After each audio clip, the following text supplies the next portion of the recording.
வணக்கம். இது தமிழோடு பேசு. இன்னைக்கு நம்ம பார்க்க போற விஷயம் பார்டர் கவாஸ்கர் ட்ரோஃபி இந்தியா இழந்துடுச்சு.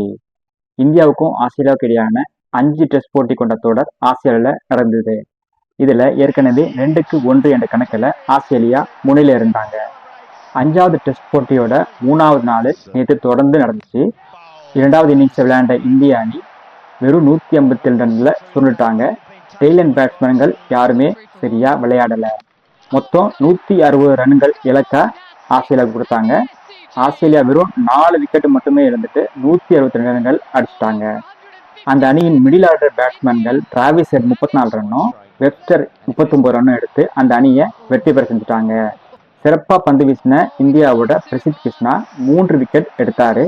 காயம் காரணமாக பும்ரா விளையாடுறது இந்தியாவுக்கு ஒரு மிகப்பெரிய பேரிழப்புன்னு சொல்லலாம். இந்த போட்டியோட ஆட்ட நாயகனாக ஆஸ்திரேலியாவோட போலாண்டும் தொடர் நாயகனாக இந்தியாவோட பும்ராவும் அறிவிச்சாங்க. 8 ஆண்டுகளுக்கு பிறகு பார்டர் கவாஸ்கர் ட்ரோஃபியை ஆஸ்திரேலியா கைப்பற்றியிருக்கு. இதை தொடர்ந்து ஆஸ்திரேலிய அணி உலக டெஸ்ட் ஷிப் இறுதி போட்டிக்கு தகுதி பெற்றிருக்கு.